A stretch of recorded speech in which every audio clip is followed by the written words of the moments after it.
Welcome to the Sheff United Way. My name is Hal, and I'm delighted to welcome another guest to the channel. This is a big one that I'm very excited about.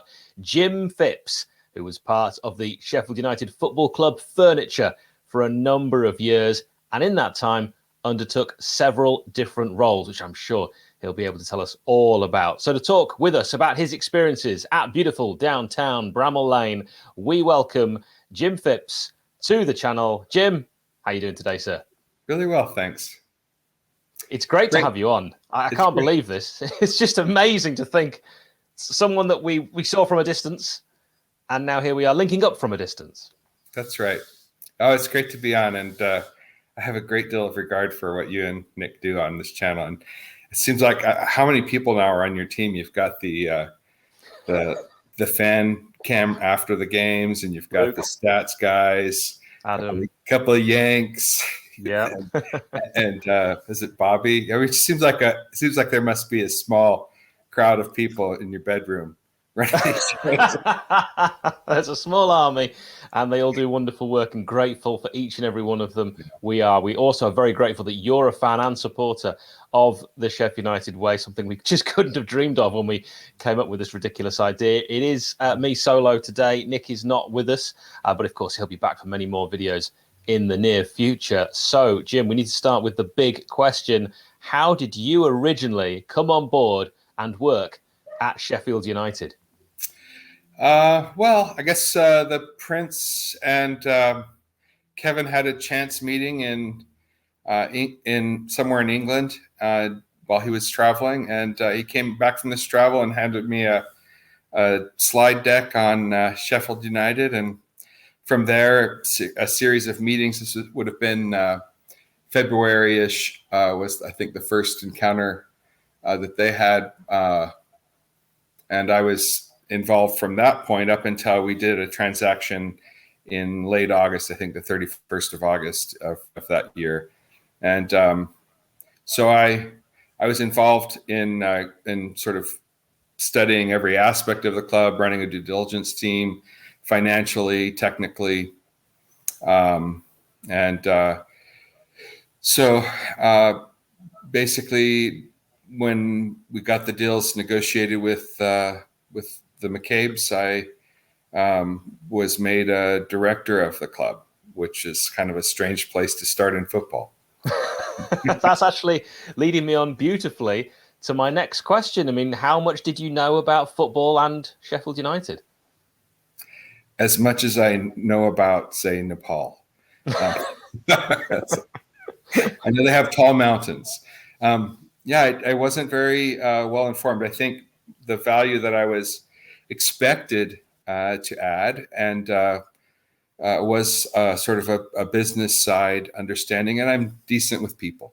So, I had, I was doing a number of different things for the Prince at that time, but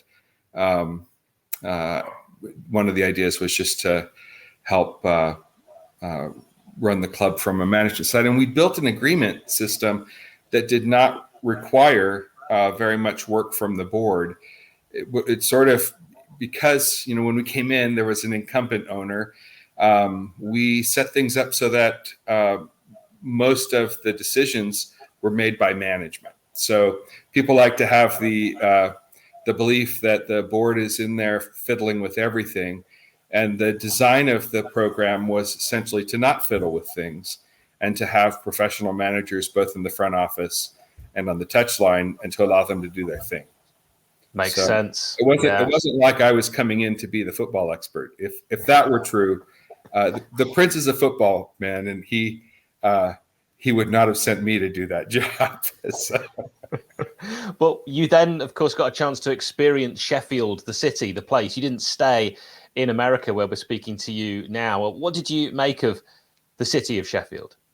Early impressions, super warm people.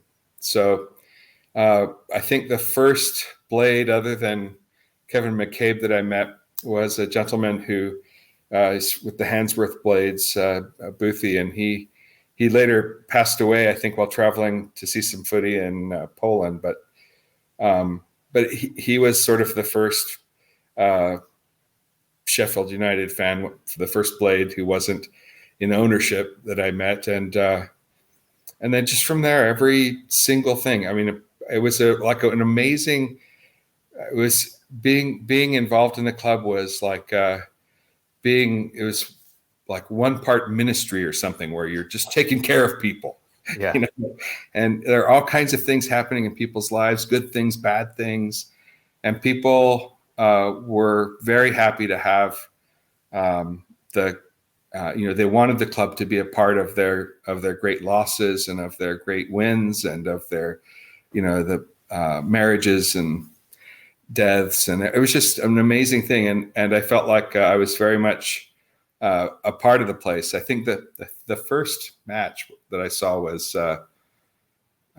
let's see. Nothing. Was it gone? I'm just going to swear. Right, good. Family channel. We'll keep it PG. but it was the first match of that 2013 season. So was that Notts County? Yeah, that would have been the 2-1 win. Yes, and so, but I think that the feeling that Sheffield was, as it had been described to me, more of a village than a city in terms of the way it felt, a very large village, but that it had warmth and that it also had this passion, and of course, one of the criteria when we went out shopping for football clubs is we wanted a club that took the club, as a religion. And I suppose that the first time I was sitting in the stands and wasn't sitting for long when the crowd started singing the Greasy Chip Buddy. And I troubled myself to learn it before going to that first match. Good. And when it just started off, it was loud. It was just like as a hair standing up on the back of the neck kind of thing. Well, it's different, isn't it? Because you're an American, and obviously viewers know I love my American sports, and there aren't really similar things that happen before a game in American sports. There are traditions, of course. If you go to a Chicago Cubs game, take me out to the ball game and all that. But right. It's not quite the same at the start where you'll get a burst of music and then the crowd will continue the rest of the song. It's like nothing I would imagine you'd ever experienced before. No, and the singing throughout a match and the banter between the home and away crowd it's not really replicated in any American sport. And so I've seen a range of passion in stadiums as I've traveled around watching football now, and probably the only thing that was remotely similar was listening to what could probably not fairly be called banter between the Fenerbahce and Galatasaray fans. Oh gosh! Wow, that's more than banter. That's something else. But it was, one can only imagine. I think when I went to that game, I felt the ever-present sense that anything could happen. So, and you, I would imagine, were supporting Fenerbahce with the links to Sheffield United. Yeah. Who are those other guys? Exactly. So those were great experiences in sort of early experiences in my life with football. So your fandom, which of course has increased, and does your family also take an interest in Sheffield United? Yeah, I think we're all Blades, and I think I've got a couple of brothers who still track along, and of course here in the household, it's part of the required articles of faith. So we are all we're all into it. And we take time on whatever day or whatever hour the matches are on to find a way to watch. Yeah, I mean, you're really into it. Let's have a look at the T-shirt that you're representing right now. The John Brayford, yes, with your own slogan. So, exactly. Not, some people regard it as my great folly. I've described. I love John Brayford, right? But we love John Brayford. I loved the thing is about that transaction, of course, is that transaction was done the way all the other transactions were, by the front office and touchline management, and I didn't do anything but say, I love John Brayford. And yet everyone associates you with that transfer, a transfer that, let's be honest, all us Blades wanted to happen at the time it happened. So I don't think anyone could call that folly. Yeah, and it didn't work out, right? The way that everyone wanted. But one thing that was true was that John gave up a great deal of weekly value to come join us, and he gave his heart. There was an unfortunate series of events. He got injured. He got played out of position for most of the time he was with us on contract, as our own player. And we didn't get really a chance to see the John Brayford who had been with us on the loan spell, just because of the defense was broken and it never got addressed under Nigel Clough, and it never got addressed under the other Nigel, and so yeah, but it just didn't get addressed, and so John ended up getting played out of position, and I don't think he was. I don't think he made that transition. He's not really built for that other job, and anyway, he got really seriously injured, and it was just went poorly. But what a great guy, and person who like me fell sort of instantly in love with Sheffield and the way our fans operate. He did love Sheffield, the city. Yeah, he told us that. We had him, of course, on the channel, and he said his favourite time was playing at Bramall Lane, which is incredible when you think that he didn't actually make that many appearances for us when you compare it with teams like Derby and Burton Albion. He also said, if people haven't watched that video, do check it out, but I will just leave you with one thought. He said that he would have liked to have played in that 3 where Chris Basham ended up playing as Chris Wilder took over, and we converted to that 3 at the back with the 2 wing backs. He didn't want to be a right wing back. He wanted to be a centre back, and he wanted to play just on that right-hand side. Of course, Basham did rather well there, but it would have been interesting to see what John Brayford could have done in that setup. Yeah, and of course he came by the time Chris Wilder came. The wage he came to us at a great personal loss to himself, but in terms of our wage structure, then in League One, he was pricey still, and so that when you're the pricey ticket and you're looking to sort of create a squad with limited resources, you're in some danger, being the first to go. And I felt like it didn't work for John like John wanted it to work, or like any of the rest of us wanted it to work. And I have nothing but respect for the guy. So yeah, and I still think he's not just any fullback. No, he's also a Viking these days. You've seen his beard. Wow. It's impressive. Now we talk from your greatest folly to your personal highlights. Let's talk purely positives. If you had to pick some highlights from your time, what would you choose? Well, the first time I actually the Villa match in the FA run in 2013-14. I went down to Heathrow and picked up the Prince at the airport, and we drove up to Villa and Aston Villa, and we went up to the director's area, and I said my hellos, and then I excused myself and went down around and sat up top on the I don't remember the name of the side in that, or of the stand at that stadium, but I went up and just sat with some friends amongst the Blades fans, and experiencing the match that way. In the director's box, you can't really enjoy the match in the normal way. You have to do this. You're wearing a tie. It's just awful, right? So, I hate ties. So anyway, it was that type of experience was a little bit unnatural for me, and so it was more organic. And then I made a point of doing that at all the matches I could get away with it at,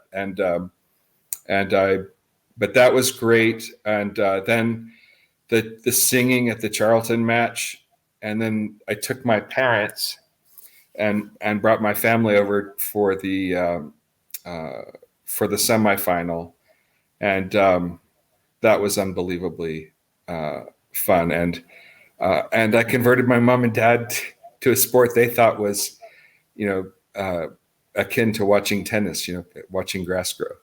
So, and my parents, my dad came away, thinking, wow, he'd really missed something. So 8 goals in every game, there must be.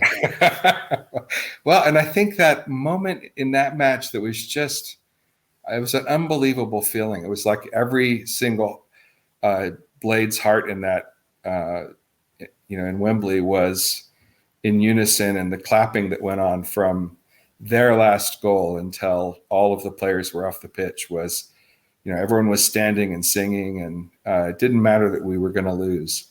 What mattered is that we'd broken some barriers. We scored at Wembley, but also the lads had just put on a display of, that involved so much heart. And we had been the giant slayers that season, and it had been kind of a mixed bag of a start in our share of ownership in the club in the league play. But it also, I think that run fueled some long undefeated streaks, and it fueled some great hopes. And that was great.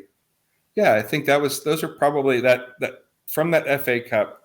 I took a lot of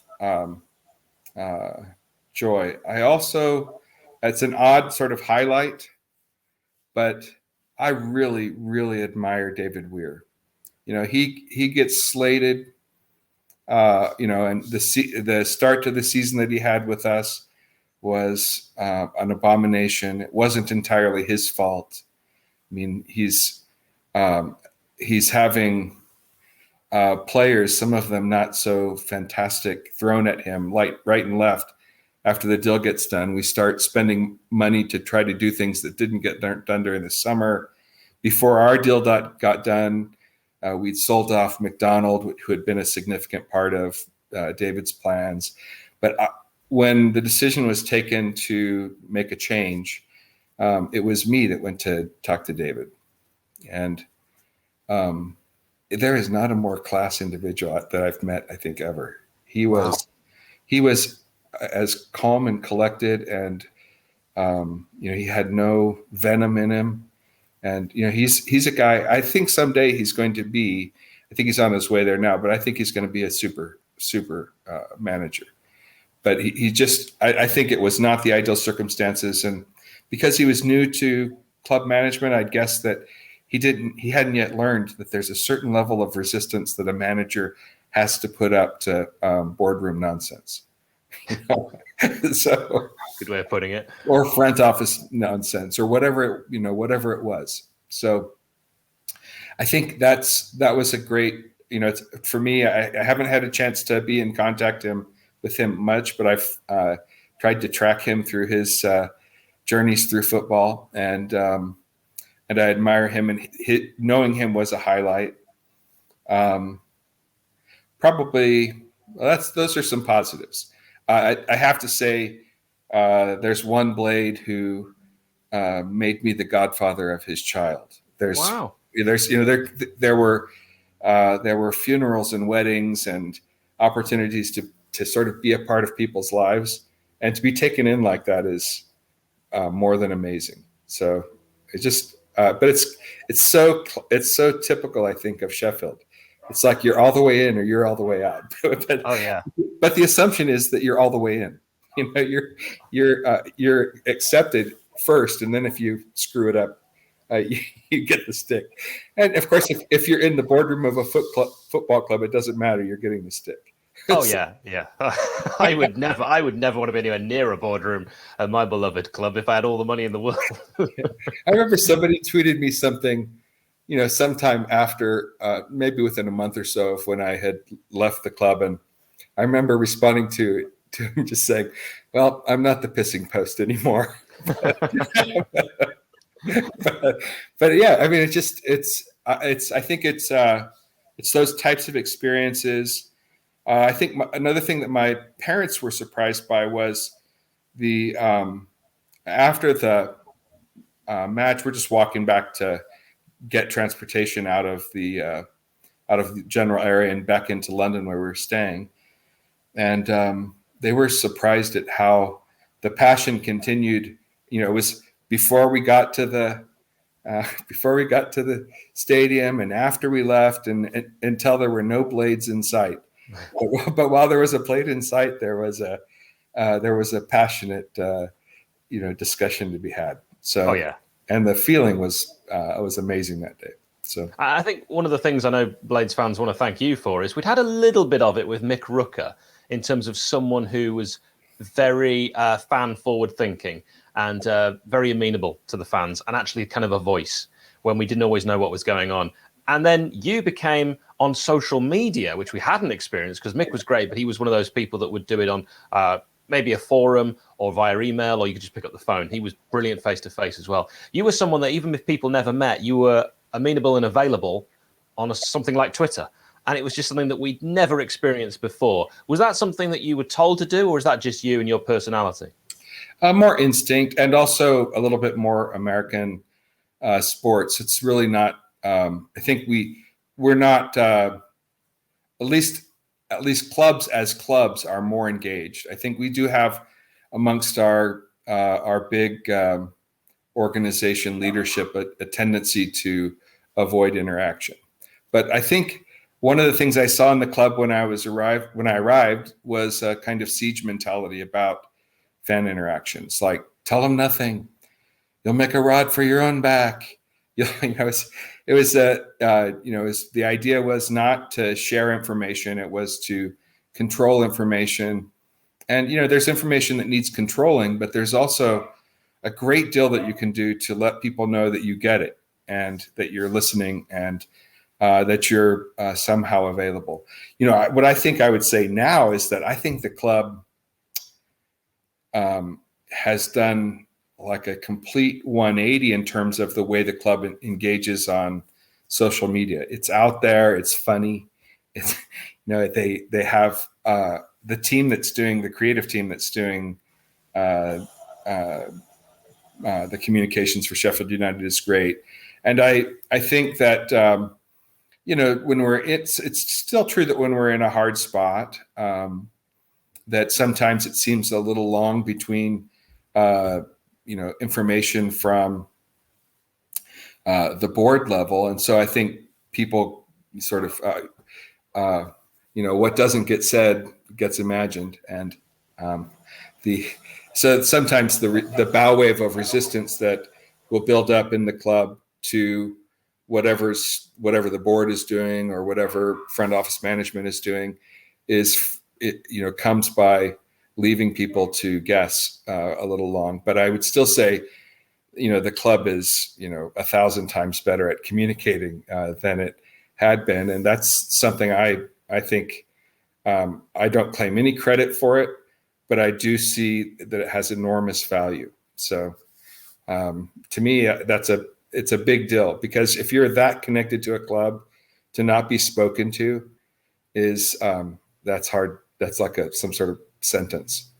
Yeah, it's like a punishment. Well, we're doing our bit with our little channel in the corner, trying to bring as much misinformation, as much accurate information as possible. So now we've got to be careful with this question, but what stories can you tell us from your time at the club about players? That's always what people are most interested in. Oh, I think I'd want to be careful too. Well, there are players that I really admire, and I don't think I could give an adequate list, but I'll talk about a few. I thought Connor Cody was just a class human being, and I would love to have seen us be able to afford him. And he's obviously gone on to have a great career since, and to be a leader on the club, that is not a surprise. Great guy. Michael Doyle. He was superb. Of course, he was all heart. He had whatever limitations he had as a player, but he really meant for the best to happen for our club. And he was a great example to me of a person who really loved the shirt and the badge and played for, kind of left everything out there every time. And let's see. What about when we mentioned Michael Doyle? As you know, I reached out to you on Twitter the first time we sort of connected, which was about Michael Doyle. And I think the reason I got in touch was that he very much left seemingly via the back door. There was no fanfare. And he'd played a lot of games. And you might remember me questioning why the club hadn't done something maybe to say thank you to him. Yeah, and I think sometimes the club was a little classless about that, or thoughtless about it. Probably more thoughtless than classless. But so Michael left in that in the in between. We actually left just after Nigel, or his contract ended, just before Nigel Adkins arrived. But there was a chance that he could be brought back, and Michael and I had some exchanges about that. And, I told him what I told you about how we did business. I don't make those decisions. I leave them to the touchline management and front office management, but I'll communicate the question about, and communicate your desire to serve the club more if it can be done. And that wasn't that wasn't what I think at that time. Of course, Nigel Adkins is coming into a squad of 43 players or something like that. I mean, he had a real challenge on his hands. And so he was, the ranks were bloated, and that makes, when you have too many players, it makes the players unhappy, right? Because it makes it harder to get in the side. It makes it, you've got your career that you want to manage. You want to be on the pitch playing football, not watching from the stands or even just subbing. You want to actually make appearances and do your thing. And so I think we had a fairly unhappy set of players, and Michael, he was one that wanted to play for the club, and it wasn't to be, and I think just simply for reasons of numbers. But I feel like the failure to give him a goodbye of some kind to acknowledge his service was probably not out of meanness or spite, but just out of the normal level of frenetic activity that's happening in a football club over the summer. And I'm not aware of there being any malice of any kind, but I do think occasionally we would fail to say things that should have been said. And I think that was one of those cases. But just in case he ever hears this recording, Michael Doyle, thank you. You're awesome. And I think that we all, would have felt the same. And there'll be, of course, his critics amongst the supporters, because that's what we do. But I think everyone recognizes that he put his heart into every match, whether he was up to the task on the day. One thing you could be sure of is when he showed up, the players would come through the boardroom. When they came through the boardroom, he was spent. And so I'll say more than that. Right. So I think exactly. In the Sheffield United sort of rules, for playing with us, you never call us massive, and you always leave it all on the pitch. Yeah, quite right. And we'll make sure that he sees your thank you. You know us, Jim. We always try and follow through with our promises. So I was interrupting you there when you were about to reel off, I'm sure, other players with fascinating background stories. Well, I think I'm really cautious about this because I would only want to be positive. There were some players who were surprisingly bad sports behind the scenes, but why would I talk about that? and then I just think there were stories that evolved along the way that were profoundly embarrassing to me. We brought in a player who maybe wasn't worthy of our club. That was early days. We had a player who was not getting what he wanted from football management, and so was kind of menacing the club, that kind of thing. It belongs behind closed doors, and it will stay there.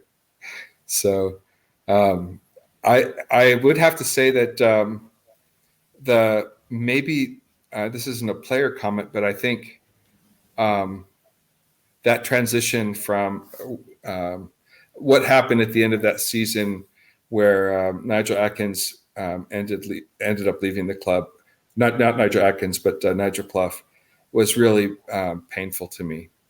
It was a difficult transition. It was hard to see that relationship, and he had a very respectable record with us, and in terms of the win-loss percentages.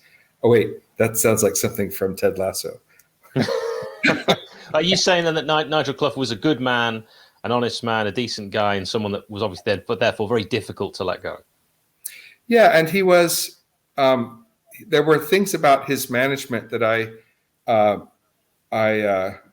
thought could improve, but I also did not like. I hate to send away people who I think are successful, and who can be worked with. But there were, that's one of those things where there are different views on a board and different ways things went. But I usually handled the bad news, and I also, was the one who ran the effort to try to, keep his tenure going. But I would say I really admired him. It was he is a very unique person, and he offered things to the football club that were are unusual. By the same token, we just were not. There were some things that we were not getting right, and we needed to figure out how we could make improvements. But I don't think there was a change coming in approach.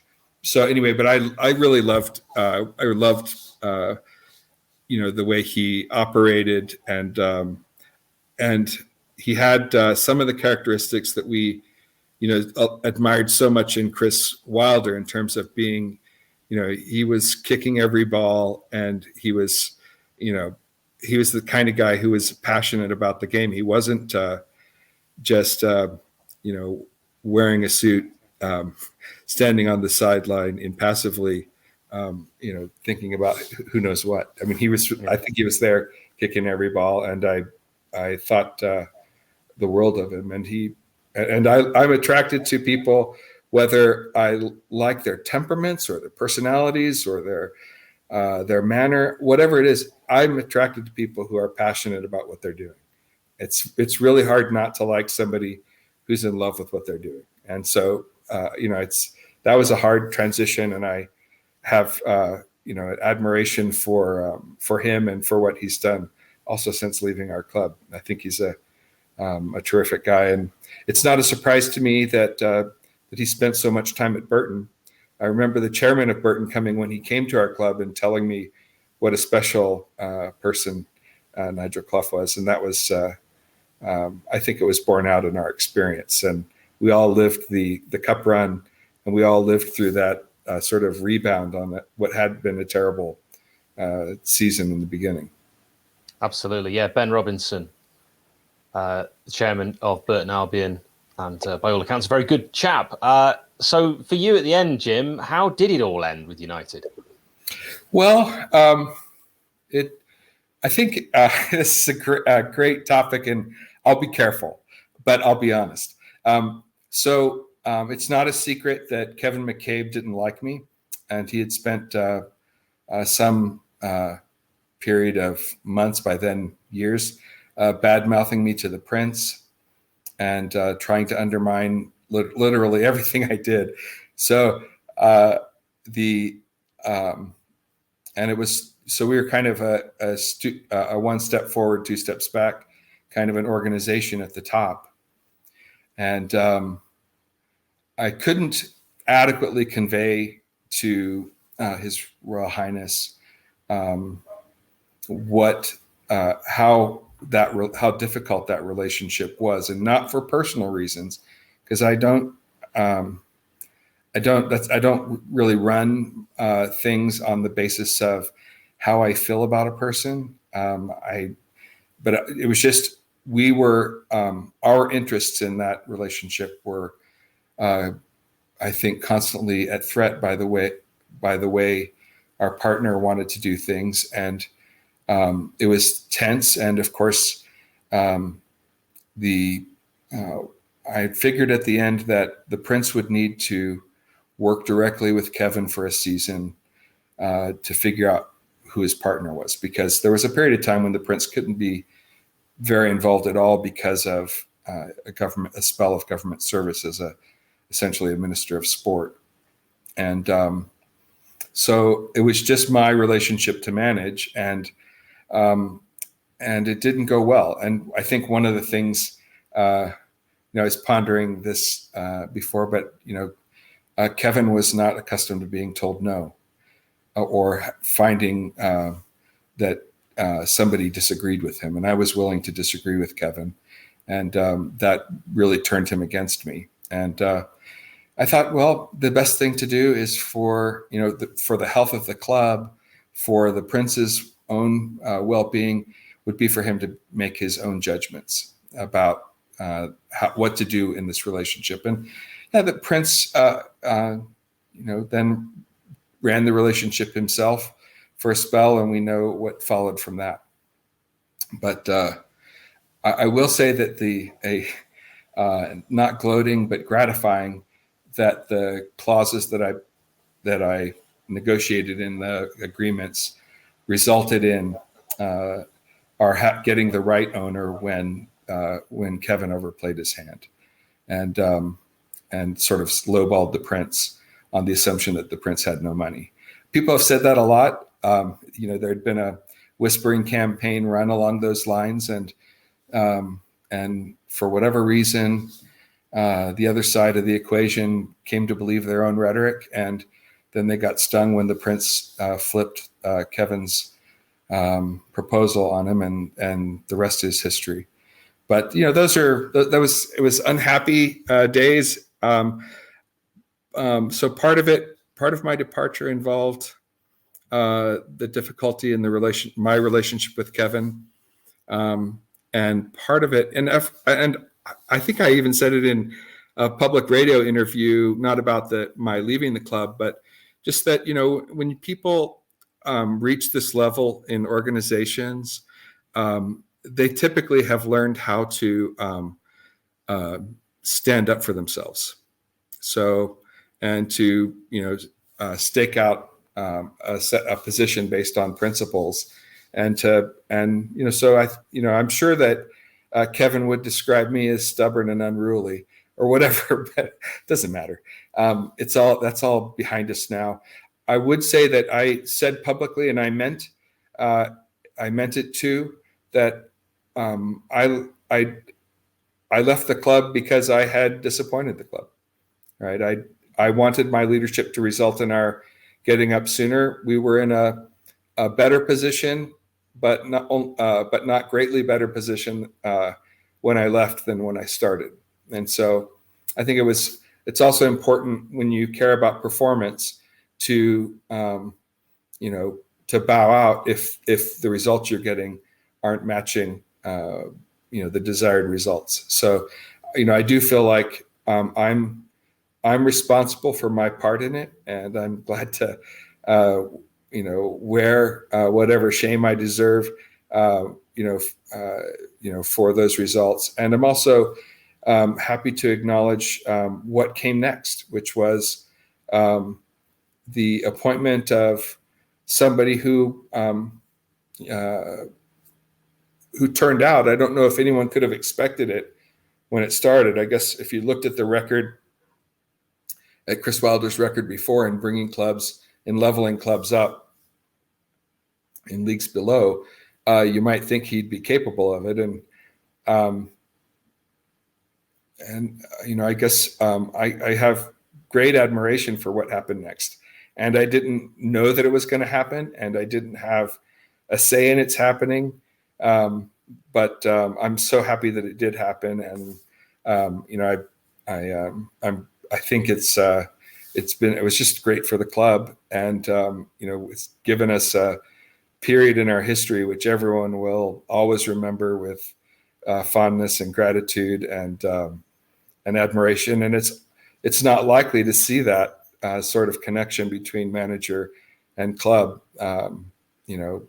very frequently. When do you have a manager who's born and bred a Blade, and is, how often has it happened in our history, right? It's happened, but it's, the results, the passion, the sliding in with the players after goals, and all of it. And so the Chrissy Wilder, he's one of our own. All of that is very special. And while I had nothing to do with it, I'm very happy that it happened. And I think I'm also sad that it ended, but that's where we are. And I think we're off to something new that's starting to take on a special feeling. Well, let's hope so. Yeah, I mean, you're going to make me cry if we keep talking about Chris Wilder and everything he achieved and that special connection. You have, of course, continued to have a special connection with the fans, and in many ways, I'm sure it's a lot easier now being able to just watch as a fan. Jim Phipps, I think that's a great place to leave it. You've been giving up your time. We have been incredibly grateful to you for doing that. Again, I'll say it. We're very, very glad that you support the channel as you do. And thank you for finally being on it and telling us your story. It's been fascinating. Great. Up the Blades.